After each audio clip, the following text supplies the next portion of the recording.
અમદાવાદની પાલડી પોલીસે આંતરરાષ્ટ્રીય સાયબર ફ્રોડ કરતી ગેંગનો પર્દાફાશ કરી 6 આરોપીઓને ઝડપી લીધા છે, જેમાં અમદાવાદના પાલડી વિસ્તારમાં રહેતા યુવક સાથે 25,000 રૂપિયાનું સાયબર ફ્રોડ થયું હતું, જે ફરિયાદના આધારે પાલડી પોલીસે તપાસ કરતા એક મોટા આંતરરાષ્ટ્રીય સાયબર ફ્રોડ રેકેટનો પર્દાફાશ થયો હતો, જેને લઈને પોલીસે અમદાવાદ, મહેસાણા અને માણસામાંથી 6 આરોપીઓની ધરપકડ કરી તેમની પાસેથી રૂપિયા 3.16 કરોડ રોકડા, 15 મોબાઈલ ફોન અને ચેકબુક સહિતનો મુદ્દામાલ કબજે કર્યો હતો.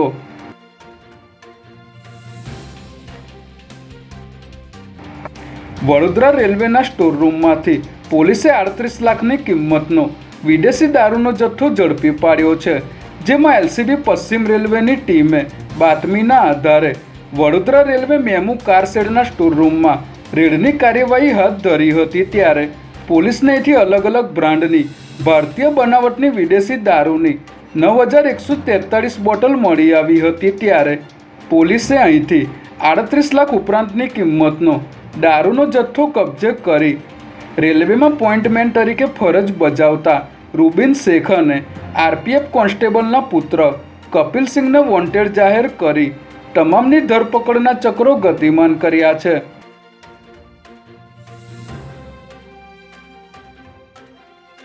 રાજ્યમાં 10 જેટલા સિનિયર અધિકારીઓને વેઇટિંગ ફોર પોસ્ટિંગ કરી દેવામાં આવતા અને તેમના પોસ્ટિંગ અર્થે સરકાર દ્વારા કોઈ હિલચાલ કરવામાં ન આવતા હવે સૂત્રો પાસેથી મળતી માહિતી મુજબ રાજ્યમાં જિલ્લાઓના ઝડપી સંકલન માટે નવી રેન્જ અને નવા કમિશનર વિસ્તારની સરકાર દ્વારા જાહેરાત કરવામાં આવી શકે છે.